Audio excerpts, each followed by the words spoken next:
America since the 1918, so over 100 years. So there are very few people alive that have dealt with this. But thanks to the work of these two gentlemen that are at this table with me today and their teams and people all around this state, as I have said repeatedly, these in many ways are the worst of times. But in our state, we have a long history of the worst of times bringing out the best of our people. And I know that's exactly what is happening right now. You know, we've had a real conversation over the last several days regarding testing, for instance. That's something that is critically important. We have talked a lot about the things that we are trying to do to take an offensive approach to this virus. The defensive measures that we've put in place, obviously with respect to our social distancing guidelines weeks ago, our shelter-in-place order, first one announced a couple of days ago, the statewide announced yesterday, are all going to help slow the spread of this virus. But we also know that we need to take offensive measures. Part of being offensive with respect to this includes making sure that we are doing tests, and which would have then allow for our State Department of Health to implement their identify and then isolate strategy. And so I wanted to give you some numbers. I had estimated a day or so ago that I felt like Mississippi, from a testing standpoint, had done well compared to many of the states around the country. At that time, I probably did something I shouldn't have, and I estimated that the private labs probably had done at least as many tests as we had done at the state lab, and therefore the reporting that we had done of approximately 5,000 tests at that time probably was at least 10,000. You've also heard us talk about the model that we're utilizing from a proactive approach includes looking at other countries and what they've been able to do. And as you know, in most other countries, and really it became a standard at one time that some of the South Korean model, in terms of the fact that they had tested somewhere in the neighborhood of 5,200 of their residents per 1 million. What I will tell you today is thanks to Dr. Dobbs and his team, they've been able to, and in large part thanks to the Congress acting the latter part of last week and requiring all labs to report to the CDC. We do have additional data today. What we found is that in my estimation a couple of days ago, I really underestimated how many tests that the private labs had done for Mississippians. We are now projecting that we have seen approximately 16,662 total tests in Mississippi. Obviously, we have 1,177 total cases after the reporting from yesterday. And with our population being approximately 3 million people, you can see that from a testing standpoint, we are at that approximately 5,400 per 1 million residents. But what I will tell you is we are continuously ramping up testing. If you go to the Department of Health's website, what you see is a list, and I had it printed out for me. It's over 10 pages long. There are approximately 20 sites on each page. So there's approximately 200 sites around the state. In addition to that, we have mobile testing units that are jointly run by the State Department of Health, UMMC, the Mississippi National Guard, in conjunction with the Mississippi Emergency Management Agency. And so we want to continue to bump up the number of tests that we do. Just to put things in perspective, in terms of total tests, the reporting that is being made now, it appears, and again, these are what has been reported. The state of Indiana has done approximately 14,375 tests. Their population is twice ours. Virginia has done approximately 15,000 tests. Their population is approximately 3 times ours. Kentucky has about 1.5 million more residents than we do. and we've done approximately twice as many tests as they have. Again, from a testing standpoint, I've got to give it to the State Department of Health and their partners. We have been very aggressive in testing. We have done very innovative things with our universities, particularly with University of Mississippi Medical Center. They already have one testing unit online, which is helping us grow the number of tests every day and the in-house capabilities at UMMC. You've got similar work being done at the University of Southern Mississippi, where they're working very hard to bring theirs online as well. That is in addition to, of course, the work that's being done at Mississippi State University to convert those 500 ventilators from battery-operated to where they can actually be plugged into a wall. Now, keep in mind when I talk about testing that every state is in a different point in their cycle. We understand that we are ahead of the curve on testing, but we also understand that the total damage from this virus outbreak is going to get worse before it gets better. We have a high number of cases, and we know that, but I do want to brag on the healthcare workers and the scientists who are leading the effort in Mississippi to help us continue to significantly increase and enhance our testing capabilities. To be honest with you, I'm inspired by the work of all of our hospitals and our labs to get even more testing done. I appreciate them, and the reality is for us to make the best decisions possible, we need the best data possible, and for us to have the best data possible, we've got to have the best people in the state working to ensure that we provide that, and that's exactly what's happening, and I'm honored that all of these healthcare workers and all of these folks in these public health labs and in these universities are on our team, because I can tell you there's a lot of innovation going on around the country, and there's a lot of innovation going on in Mississippi to help us respond. Now, I want to say a few things to be perfectly clear, because I want to make sure that my fellow Mississippians understand how serious this situation is. We talk a lot in Mississippi and have for weeks about the most vulnerable. The most vulnerable population is those that are 65 years and older, and those who have underlying medical conditions that means that they may have a compromised immune system. As a reminder, Mississippi is number 2 in the nation for obesity. We are number 3 in the nation for diabetes. We are number 4 in the nation for hypertension. We are number 6 in the nation for smokers. We often talk about the elderly, and that is a real issue. And we are encouraging those over the age of 65 to stay home, to stay away from others, particularly for the next couple of weeks. But in our state, and this is true in every state, it's just we have more people in the high-risk category. The elderly and those over 65 are not the only ones that are at risk. There are many people who are susceptible to this disease. To put that in perspective, our neighbors to the west, a place where many of us go to work, many of us go to eat, many of us go to play, the city of New Orleans, is in a similar situation. They have similar demographics to us. To put this in perspective, the death rate in New Orleans today is 7 times higher than the death rate in New York. Our state is in danger, which is why we have taken this so very seriously. The fact is that if and until we get a vaccine, this virus is going to be deadly. We can slow it down, and that is our goal, and that is our task.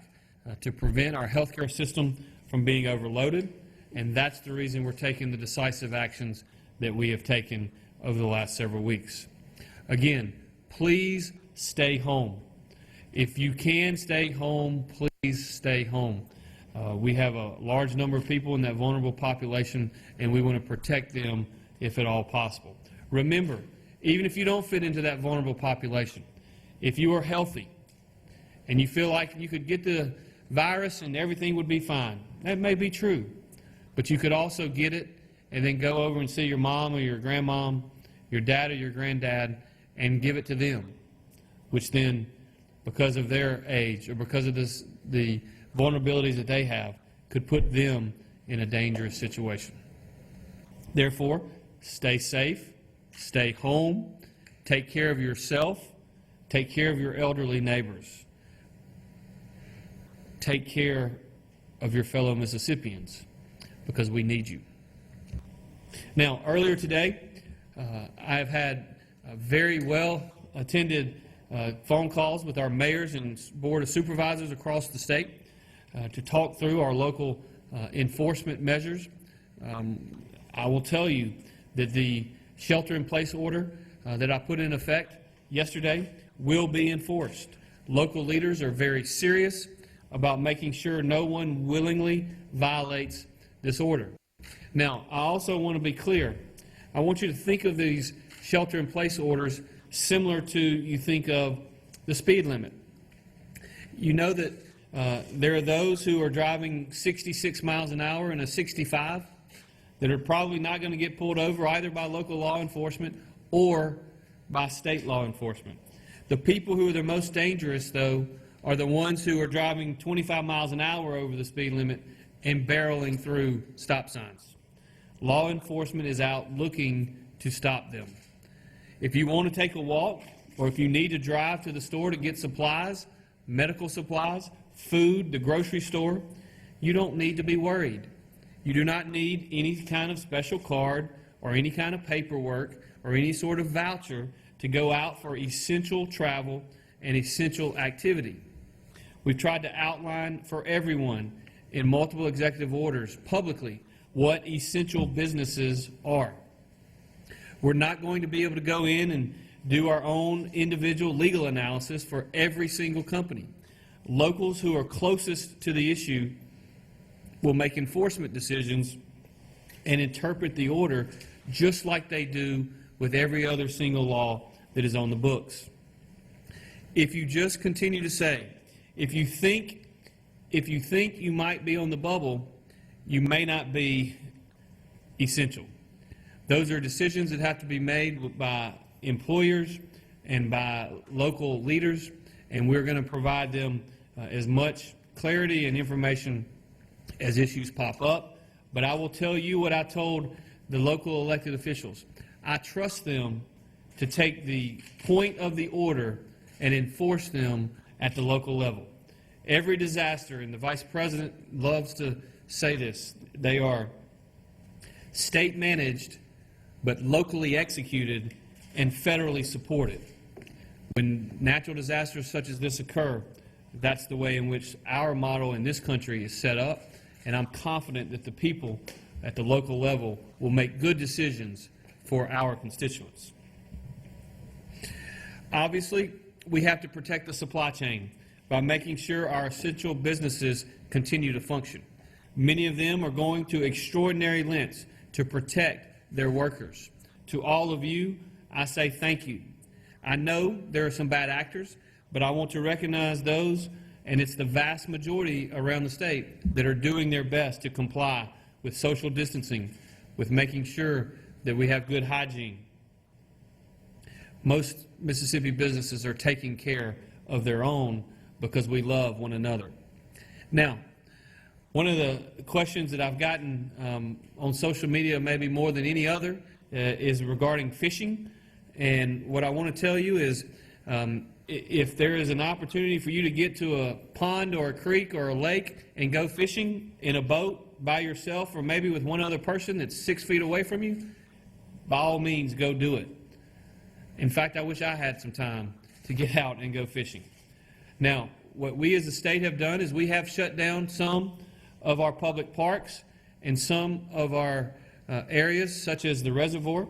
And the reason that we have done that is because the law enforcement officers that would normally patrol those areas, we need them to help supplement local law enforcement to make sure that our orders are being conducted and are being enforced in a productive manner.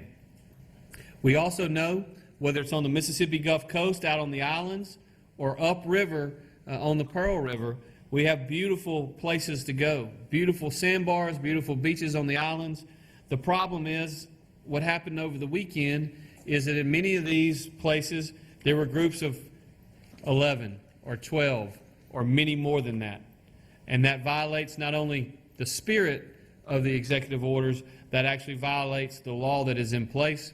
And so some of these state-managed waterways will be shut down, but we want you to get out and enjoy yourself. We have encouraged individual outdoor activity, and if you can perform whatever activity from an individual standpoint and do it without putting yourself or others at risk, that is perfectly acceptable.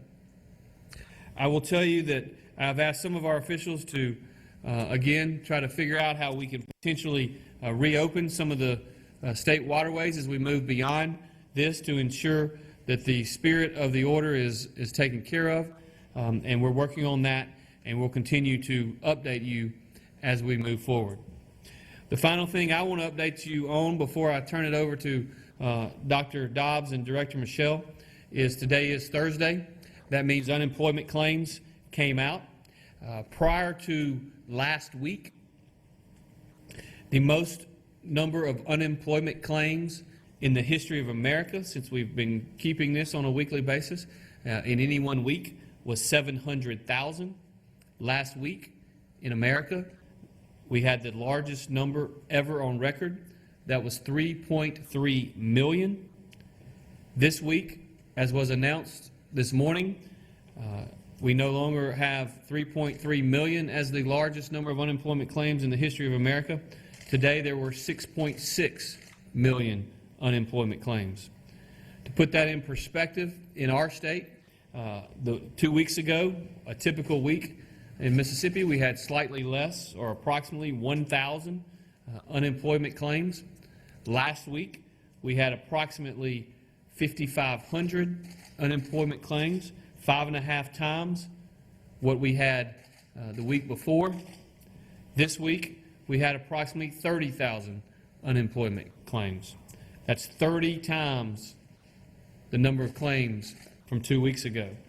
Make no mistake, this is not only a public health disaster, this is also an economic disaster in Mississippi and in this nation. What I want you to know is that we understand that with the workload at the Department of Employment Security being 30x compared to what it was 2 weeks ago, I just ask you to be patient, put yourself in those employees' shoes. If when you are at work, if someone came to you and said, I need you to do 30 times what you're doing today, tomorrow, for us to be able to handle the volume, 30x, up that much.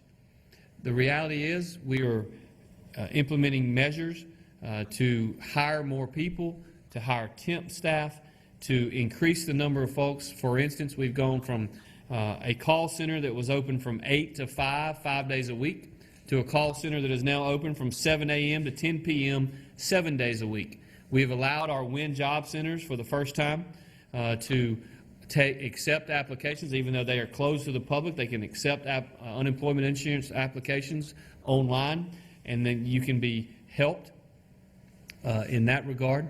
But remember, no matter when we are able to process your claim, I want you to know you are entitled to benefits based upon the first day that you were laid off, and that you will be paid based upon the date at which you were laid off, not the date at which you actually get your claim approved and filed by our state.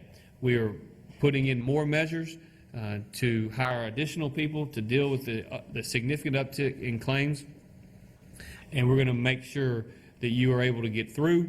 We're going to make sure that you get what you are entitled to, because it's not your fault that COVID-19 has led to this economic challenge, and we're going to stand with you as a state. Now, as we continue to work to protect the people of Mississippi, We're continuing to do long-term strategy planning to deal with the possible scenarios that exist. And so at this time, I want to turn it over to Dr. Dobbs and just give him an opportunity to address you as well. Thank you, Governor, and thank you for sharing the lab data that we have made available today. We will look forward to sharing more regularly the total lab volume for the state of Mississippi. Our state public health lab and private partners have done a fantastic job making testing available to everyone who appropriately needs it. We have a network of over 126 private clinics that have designated themselves as locations for specific COVID testing. Now, any doctor's office can do COVID testing, and a lot of them do, but we have on our website a list of all these locations across the state where you can go if you think you need COVID testing. In addition, we have our mobile test sites, which we have activated across the state and going into areas that are either hotspots or have maybe specific geographic need. Also, we have other fantastic partners like UMC, which has set up their drive-through clinic here. So we have pretty good availability of testing, but expect to see more. We really want to ramp this up so that we can diagnose every single case if possible and make sure we take those public health actions needed to sort of stop this thing. We have a total of 1,177 cases thus far today with 26 deaths. This morning we reported 104 new cases. Now, although that is significantly lower than the number of new cases reported yesterday, I would not be lulled into a sense of complacency. There's been a lot of variability in that, and we expect we'll continue to see more and more cases as the weeks go on. Certainly, we do not have any sort of confidence that we've peaked out at all. Expect to see a lot more cases and a lot more deaths. And then the more sobering number that we have seen, 22 long-term care facilities that have been impacted by COVID, and that's something that's going to take a lot of our resources and a lot of our attention to make sure we protect those who are most vulnerable. If we look at those who've died in Mississippi, the vast majority are over 60, 17 of them are over 70, and 5 are between 60 and 69. So it's really going to be these older folks like we talked about who are going to be most susceptible to the severe outcomes and death. And we have a relatively high hospitalization rate at 30.6% of all of our diagnosed cases to date. That's really all I had to share today, and thank you, Governor. Thank you, Dr. Dobbs. Director Michelle and his team have been leading the effort to improve the amount of equipment and supplies that we're getting into the state. We have received small shipments from the national stockpile several weeks ago, but nowhere near what we have requested. And so we have done what Mississippians do. We have taken it upon ourselves to go out and work very hard to place orders to get supplies in. And I'm going to turn it over to Director Michelle to talk about that. Thank you, Governor Reeves. I'm pleased to report that we are starting to receive the PPE shipments, and we hope to steadily receive these throughout the rest of the weekend and going into next week. So just to give you a report and update on what we've got in the last 24 hours, 18,000 surgical masks. Those are masks that we were able to get from Mississippi companies there. 25,000 N95 masks. 10,000 Tyvek suits for our healthcare workers, 2,500 bottles of hand sanitizer. These would be bottles that we would be able to place with our first and emergency responders, and then 15,000 test tubes to assist with the lab supplies to assist Dr. Dobbs and his team in testing. So we are starting to get supplies in, and we're anticipating those shipments to come in regularly from this point forward now. Thank you, Director Michelle. I'll just point out Dr. Dobbs mentioned the number of cases in Mississippi today, which were a little bit less than yesterday, and that's obviously encouraging news, but not one day does not a trend make, and we don't expect that is the trend and the direction that we're headed in. Just for your perspective, understand that yesterday the state of Louisiana had said that they had 1,212 new cases. Today, they are reporting 2,726 new cases. So they are now 5th overall amongst all 50 states in total number of cases. For all intents and purposes, they've got 9,150 total cases, and they're up about 4,000 in the last 2 days alone. Now, as I've said repeatedly, total number of tests per state at this relatively early stage for many is more a function of how many tests you're doing than it is necessarily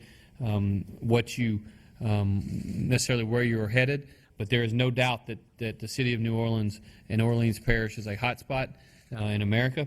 It's the reason they have received significant federal resources. We certainly pray for our friends and our neighbors to the west, but we also understand how this virus can spread and spread very quickly, particularly if individuals are not practicing social distancing or not staying at home, if at all possible, and only getting out for essential travel or for essential work and operations. So, with that, thank you all for being here. I appreciate these two gentlemen for being here as well, and I will open the floor to any easy questions that y'all have. Courtney Ann. I know that you talked about speaking with mayors and they're going to do what they can to enforce these measures at the local level. We've had a lot of questions, just folks at home who maybe haven't read through executive orders in the past that are trying to figure out, well, why is my local municipality issuing an order that seems very much the same as the governor's? Those are just intended as reinforcements, or what do you want to tell those people at home who maybe are seeing what feels like a duplicate at the local level? Well, for those of you who have never read an executive order with respect to a pandemic in Mississippi, I will tell you that none of us have ever actually written an executive order dealing with a pandemic in Mississippi. And so we are all in uncharted waters and uncharted territory. What I would tell you is many of the local orders that are being put in place are very similar to the executive order that I signed yesterday with my shelter-in-place order. Some are a little bit different, and look, different municipalities and different counties have different means and different needs, and it is certainly perfectly acceptable for them to do that. It is okay for them to go a little bit further or try to take additional steps or be more specific in their order if that's what they think their citizens need. What they can't do at the local level is they can't conflict with the executive order that we signed yesterday. So in other words, when we say that you are an essential operation, most of which are defined by the United States Department of Homeland Security's Cybersecurity and Infrastructure Committee, those are essential operations that must stay open. And so, but look, we had great conversations with our mayors, with our supervisors today. I will tell you, I've been extremely pleased with all of them. Republicans and Democrats alike are trying to pull together now and work to protect our fellow Mississippians. So, again, the simple answer is, if you have to think about you ought to do something or not as an individual, the answer is probably no, you probably shouldn't do it. But there's nothing wrong with getting outside your house and by yourself, working in your garden or working in your flower bed or walking around the neighborhood by yourself or with your spouse or your kids, as long as they're 5 or 6 feet away from you. For mental health reasons, we need to get out and enjoy this beautiful April weather, but we need to do it by ourselves. You mentioned, Governor, that some waterways are going to be closed down. With Ross Barnett Reservoir being the largest inland body of water, and it borders the Natchez Trace, whose jurisdiction? Because yesterday there were lots of folks who were partying alongside the Trace, adjacent to the water. Whose jurisdiction is it to cover and take care of that? Well, what I would tell you is depending upon exactly where you are, we certainly allow reservoir police has jurisdiction, for instance, on the east side of the reservoir. You've got, when you're on the waterway, typically it's Department of Wildlife, Fisheries, and Parks oversees that. We've got federal law enforcement officers when it's along the Natchez Trace that are involved. And what we are willing and able to do is, if locals would like help with enforcement, if you go through your local emergency management team, they can then reach out to the state, to the Mississippi Emergency Management Team, and we are prepared and able to deploy additional state resources to help in this effort. Now, look, if there's a group of 11 people that are gathered up at the reservoir, first of all, I'd say don't do that. Please do not do that. You're putting yourself and your friends and family at risk. But if there are, what I hope will happen is that local law enforcement or state law enforcement goes and breaks up that group and tells them to go home. I don't think we're going to see significant arrests initially, unless you ignore doing what you're supposed to do. Gerald? You touted the number of testing, and I guess it's a question with Dr. Dobbs. Can you project at what point can we begin to do testing, random testing and sampling, or open the testing availability? Is that something you're able to project at this point? You know, certainly we want to expand testing as much as can be done, and there'll be different modalities of testing, like antibody testing, which will have a different role. So there'll be more and more testing out there. Except for certain very specific circumstances, there's really no use in checking asymptomatic people. It's just a wasted effort. But certainly we have recognized that the degree of symptoms is highly variable. And so we really are and have been lowering the threshold of who should be tested. And so absolutely, yes, we'll lower the threshold, test as many people as we can, especially in long-term care where older folks maybe don't manifest a fever. We want to, essentially test all of those people if there is an outbreak going on. So yes, absolutely. Along those lines, have you considered asking the state medical board to loosen restrictions on telemedicine or having out-of-state doctors help out just to kind of relieve pressure on the medical system here? Yes, we've been in conversations with individuals at the state medical board regarding a lot of different measures that we can potentially take to relieve pressure on the system here. Dr. Dobbs and I had a conversation about this earlier today. And do you want to talk about just the role of sort of where physicians are today and sort of the practice of medicine in Mississippi? So most physicians in Mississippi are underused right now. The clinics are empty and they're not busy. And my wife's a physician, and she's way slower than she normally would be because we've decompressed the system.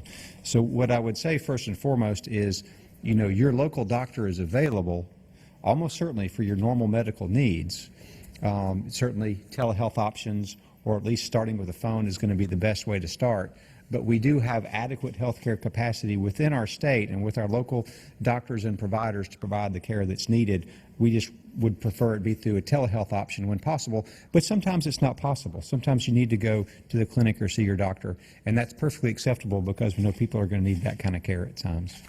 And the other thing that I have been advised of in talking to our medical professionals and our experts and Dr. Dobbs and his team and others is the individuals that end up being hospitalized for COVID-19, and particularly those that are in need of a ventilator.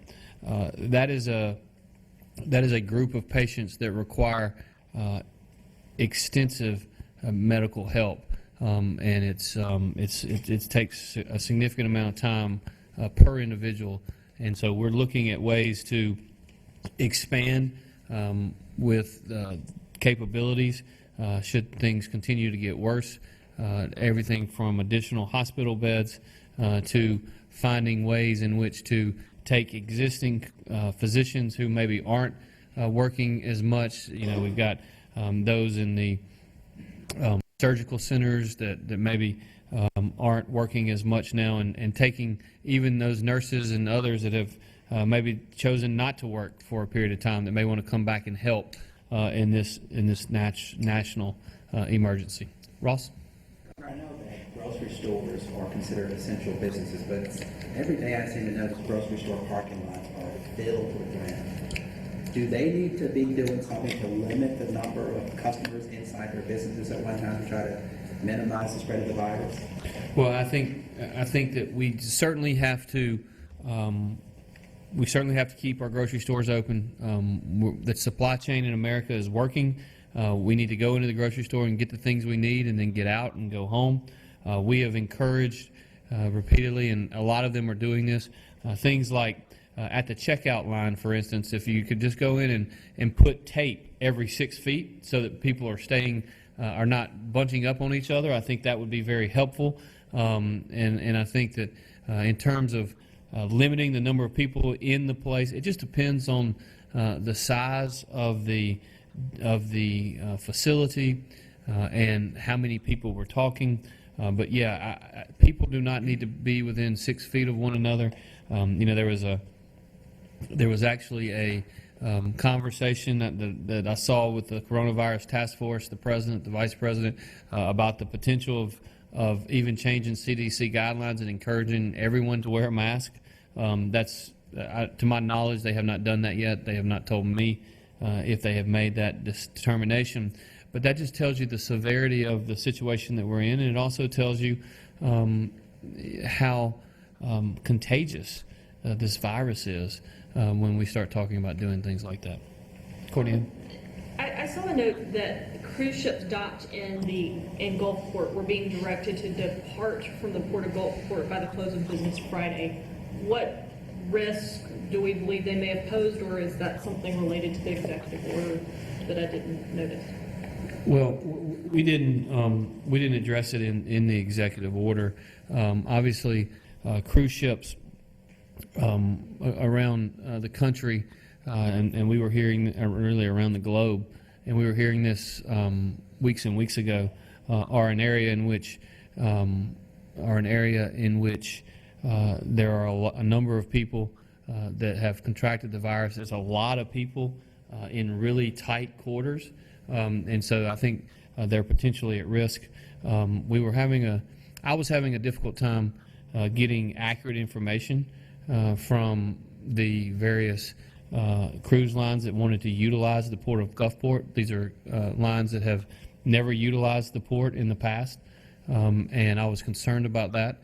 I'm not sure how much testing they were doing, but my commitment is to ensure that we can help protect every Mississippian that gets this virus, and that's what we're working to do. Gerald?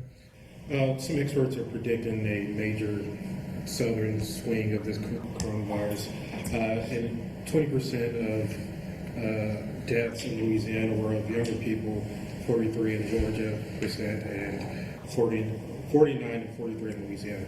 How can you impress upon younger folks to take this serious and not gather together and do things that could harm themselves?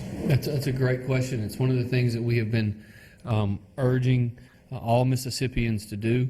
If you are, no matter how old you are, we want you to not gather in groups of 10 or more. We want you to not leave the home, in fact, if you can avoid it. We think that's very, very important. When we talk about vulnerable, we're talking about those that not only are 65 and older, but also those that have a compromised immune system. In Mississippi, that's a higher percentage of our residents than it is in a lot of other states. That's why I wanted to specifically mention our levels of obesity, of diabetes, of hypertension, of the number of people who smoke in our state. All of those various groups have a higher risk of the virus being very, very dangerous and having a very bad outcome. And so if you are even if you're a younger person, you don't think you have any of those, you may have underlying medical conditions that just haven't been diagnosed yet. The other issue is if you're a younger person and you think you don't have any of those areas and therefore you're not that vulnerable, ask yourself, do I know anybody that fits that criteria? And I promise you, everybody in our state would answer that question, yes. We know somebody that fits one of these criteria or is over the age of 65. And so I urge Mississippians to not only stay at home, but to protect themselves because if they'll do that, they'll protect their neighbors and their loved ones as well. Yes, sir? Yeah, Dr. Dodson mentioned that Mississippi seems to have a higher rate of hospitalization for coronavirus patients. Why do you guys think that is? It's not entirely clear at this time. I think one of the reasons may be that we do a lot of hospital tests. And so certainly 100% of hospitalized patients are hospitalized. So that could be part of it, but certainly we do have a lot of comorbidities that may be driving that as well. I wouldn't say that we have a clear explanation for that, but we certainly will be looking into that closer. Yeah, the one thing I will say is I think, particularly with the Department of Health testing, they have been, and with UMC as well, they have been very adamant that they, at least initially, started primarily with testing being done on those who had some of the worst symptoms. And so I think that could just be at this point in time, could just be the nature of the numbers. But I think when all is said and done, there's a very good chance that our numbers as a percentage of those who test positive, both in terms of hospitalizations and ultimately deaths, sadly, could be higher than some other states, much like the stat that I utilized earlier when said that the death rate right now amongst Louisiana residents when compared to New York residents is significantly higher. Part of that is demographics, and part of it is these numbers that I mentioned earlier, and that's why it is so important that Mississippians heed the call to stay indoors, to stay away from their neighbors, allow us to slow the spread of this disease through very smart measures that put everyone in a better chance of success. Ross? Dr. Dobbs, can you talk about the outbreaks of the long-term care facilities and that graph on the website that you guys put out? Is that one, when you have the number one, that's one, What nursing home? Right, Okay. right, that's one nursing home. So we've had 22, and we consider an outbreak a single case or a single employee because we know how deadly it can be. And so whenever that happens, we launch our normal sort of response in that situation. and you said you guys are taking extra resources to deal with that. Can you talk about that? Yeah, so whenever we have an outbreak in a nursing home setting, there's a whole, and this is not something new to coronavirus, but when we've had flu outbreaks or other respiratory viruses, because that can be really devastating for a vulnerable population, there's a whole sequence of steps we take as far as like enhanced isolation, guidelines, quality control measures that we share with them and we'll monitor to make sure they're doing them. So it's mostly that sort of resource, but also we are resourcing them with protective equipment too. So that's one of our priority areas is if someone has an outbreak in a nursing home, then we're then sending them more protective equipment. I had a woman reach out to me this afternoon and said that her mom was in a nursing home with dementia and that she'd only been able to get in contact with the nursing home about once a week. And she wanted to know why Mississippi can't, like Louisiana is doing, release the specific names of the nursing homes where there is an outbreak. You know, that's come up a couple times. I know it's something we've never done for nursing home outbreaks. We want to protect the anonymity of the people who are ill, and we also want to protect the and not stigmatize the nursing home facility. It's not something we've ever done and haven't considered doing it, but if there were a compelling reason to do it, we might reconsider. Someone who's hospitalized that don't have insurance because of COVID-19, how are they expected to pay for the coverage? I know that the cost ranges from thousands of dollars. How are they expected to pay for it? And will the state assist in paying for it? Well, what I would tell you is the hospital administrators that I've spoken to, and I have spoken to many around the state, they're not turning people away. They are taking in every patient, every Mississippian that needs care, and they're caring for them.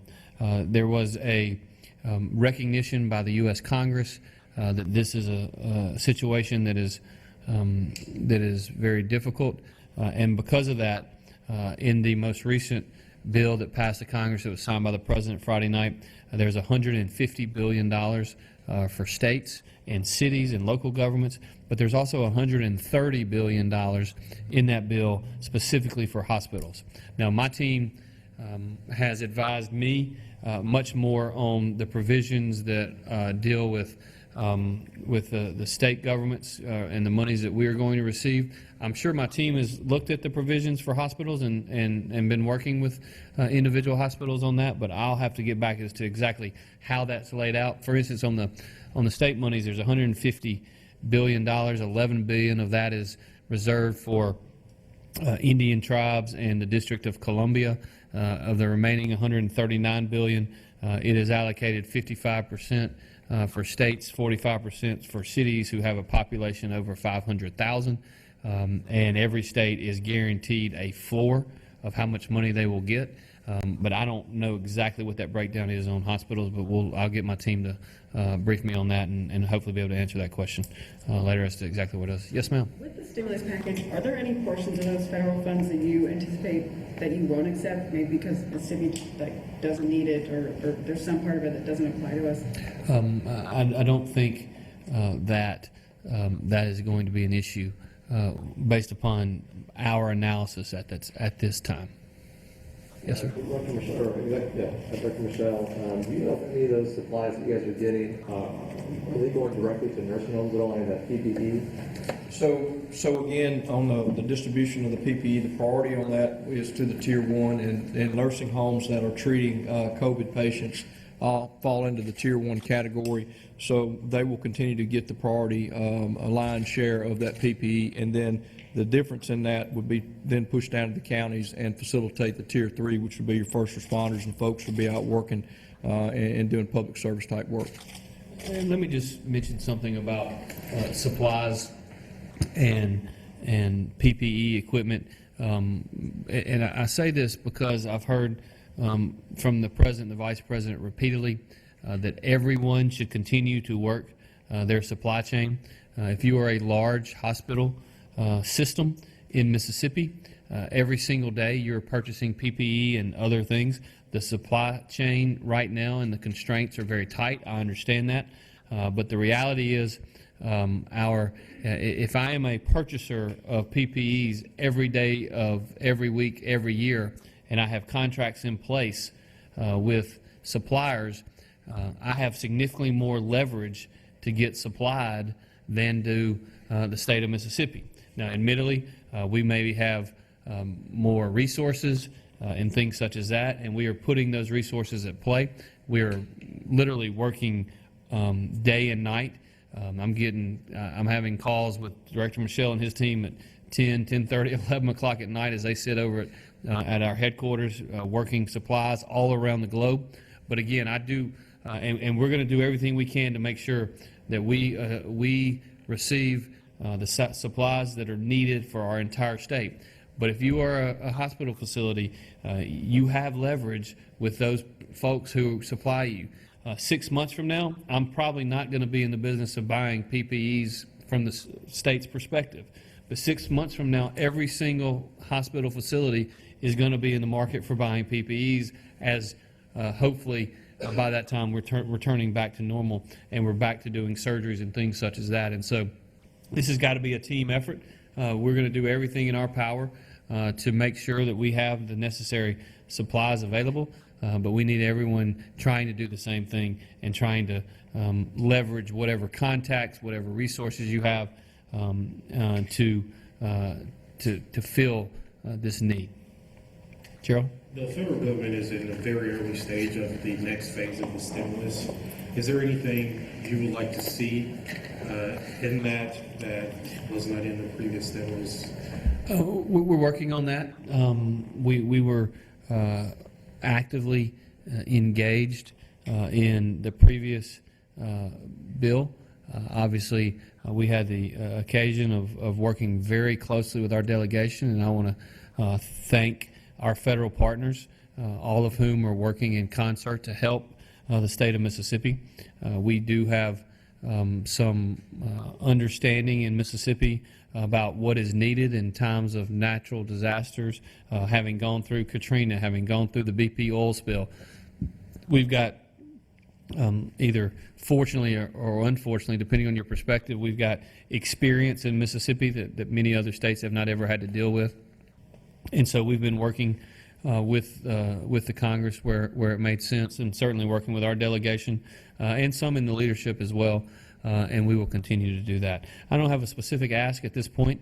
Let's not forget that the bill that just passed had $2.2 trillion in direct financial impact, and another $4 trillion in allowances for the Fed and other governmental entities to provide liquidity and other things to the system. Pretty unprecedented in American history. And so, some of my colleagues, the President signed the bill on Friday around 7 o'clock or so, and some of my colleagues were starting to put together their wish list by 7:15 for the next stimulus. We're focused on other things right now, but we've got a team in my office that is working on that, and we'll figure that out as we go forward. Yes, sir. Rogelio. Dr. Dobbs, you mentioned that we have an enhanced number of testing centers now statewide. Is the requirement still to be recommended, that a person has to be recommended to go there to be tested, or can just JQ Public walk up? Oh, yeah, so these are private clinics, these are physicians' offices, these are health systems, and so everyone's going to be different. Certainly, under every circumstance, we recommend people to call ahead and go in and get tested. But yeah, any patient should have access.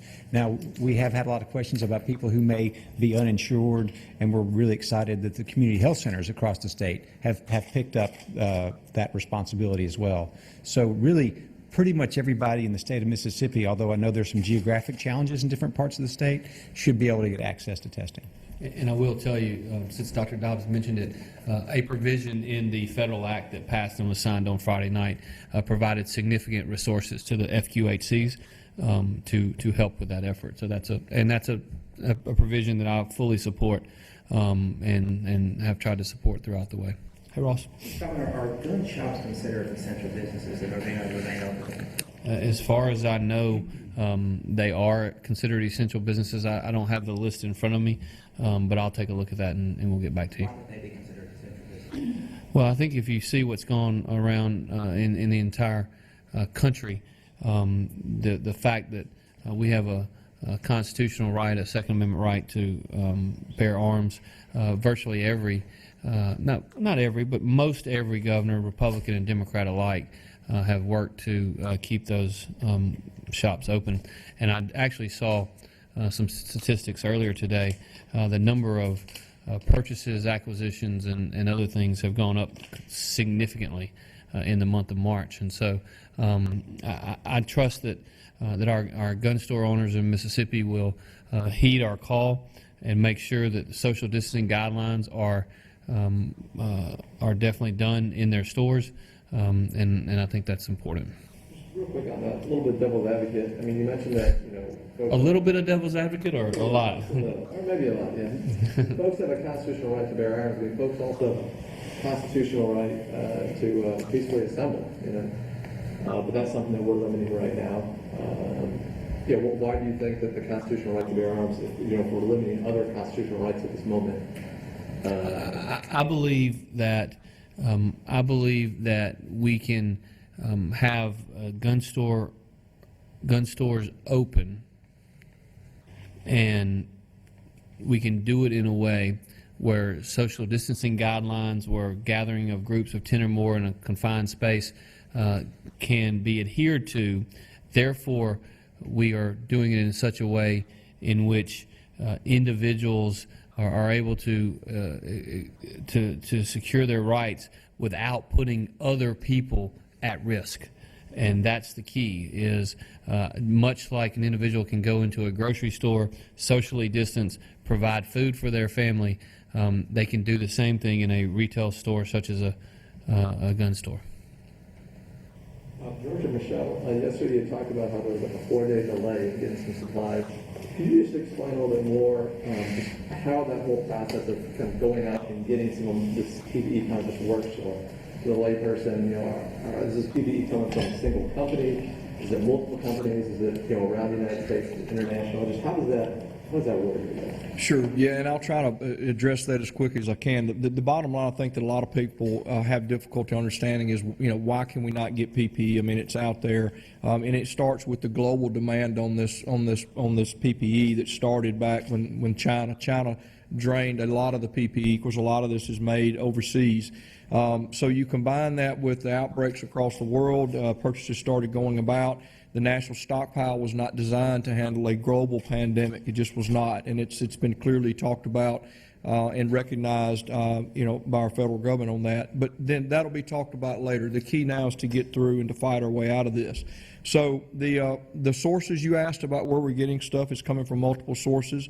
We're having to buy it through basically through contacts that know where the sources are. They're coming out a lot of directly out of the factories. In some cases, the same places that would have supplied the national stockpile. We've been fortunate to be able to develop our own air freight to come in from these places into the United States.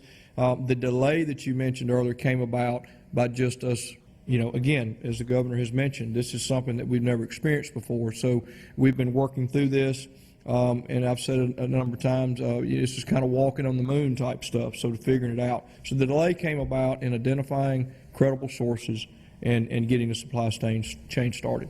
Yeah, and I'll also just point out, part of the delay was early on, the federal government was also a bidder in many of these available masks, and they were successful in winning some of those contracts. And because of where we are in the cycle, a large number of that material initially went to the state of New York, state of New Jersey. Let's remember that I think we have approximately 230,000 cases in America today. By the way, I believe the numbers that the 50 states are reporting. We have approximately 230,000 cases in the U.S. today, and half of them still today are in either New York or New Jersey. Those two states combined have close to 120,000 cases. And so you understand why at least that which is in the federal stockpile has moved there initially, because they're on the front lines. But the virus is spreading rapidly.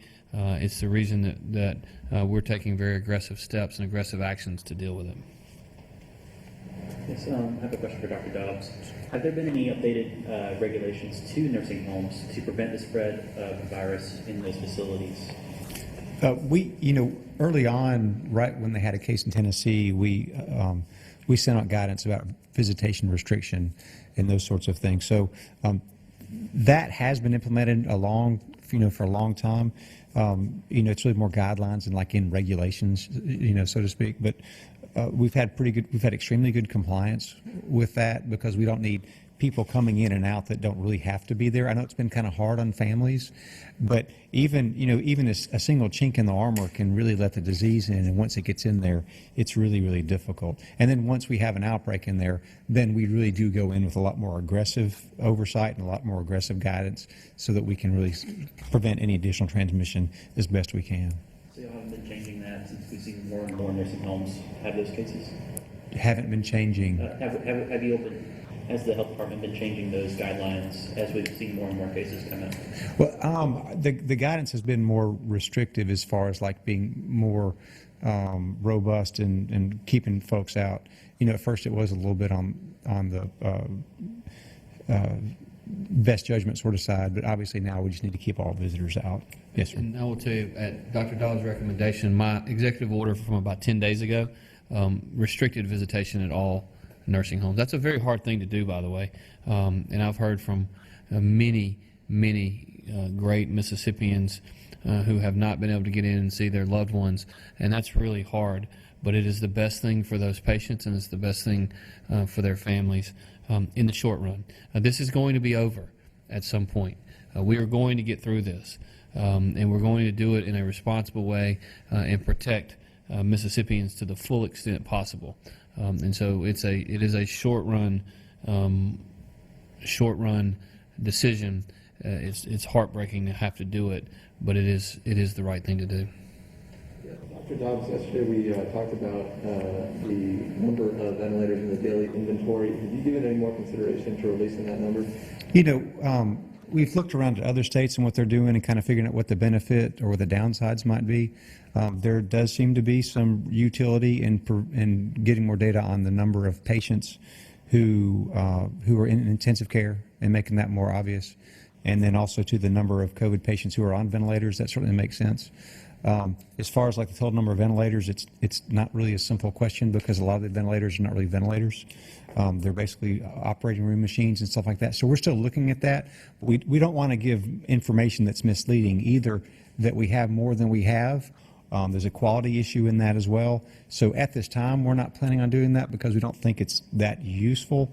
But obviously, anything that's helpful and not harmful, we'll continue to keep that in mind. But you will see additional information as far as as it regards to COVID patients themselves. The other thing I will tell you with respect to that is there is a recognition that with the very quick spike in New York, the challenges that came from a ventilator standpoint, we have identified approximately 500 ventilator machines that we are asking Mississippi State University to equip to basically change from battery-operated ventilators to where they can be plugged into the wall, and they were glad to take on that task, and we think as early as next week we can start getting some of those. Now, again, Dr. Dobbs talks about quality. That is probably not as high a quality ventilator as the one that's in the ICU out at UMMC, but it'll work, we think. We are advised that it'll work for a period of time. In addition to that, we are out shopping for more ventilators for our state. We feel confident that we'll be able to get some in, and that's something that we're going to continue to work towards because we think that's important. But the other piece to that is those machines do not operate themselves, and that's the reason we are urging healthcare workers that are either not working right now for whatever reason. We're urging healthcare workers that are underutilized right now. We're talking with physicians and others as to putting together groups that can help staff these different facilities because that is critically important. We've got to have people as well. Now, what's happened to our neighbors to the west is the federal government has put resources in, and so we try to take the approach that we will ask the federal government for help in the event that we need it, but we know that their resources are strapped in this as well. So we're going to do everything we can in this short run to slow the virus, to utilize our supply chain contacts, the resources that we have to reduce the risk to Mississippians. Yes, sir. When it comes to small businesses that are considered non-essential in this time, what's in place to help them out as they begin to shut down their doors tomorrow night? Well, there's a number of things in place for small businesses. The single most important one is obviously we have SBA loans that have already been approved, and so small businesses can utilize the SBA loans in the short run. The package that the president signed, part of the $2.2 trillion was the ability of small businesses, those less than 500, to access additional loans that are forgivable to pay for individuals that are kept on the payroll, as well as to pay certain expenses like rent, etc. The small businesses around the state are of significant concern to me, to our team, because we understand how hard people work. The other thing that we've done is for those small businesses that maybe only have one employee, or for those individuals who are self-employed, the federal bill allows for them to file for and receive unemployment insurance benefits. And so each employer has to figure out what is in their best interest and which program to take advantage of.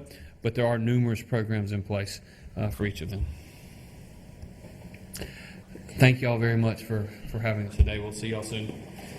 Please stay safe and continue to pray for our healthcare workers.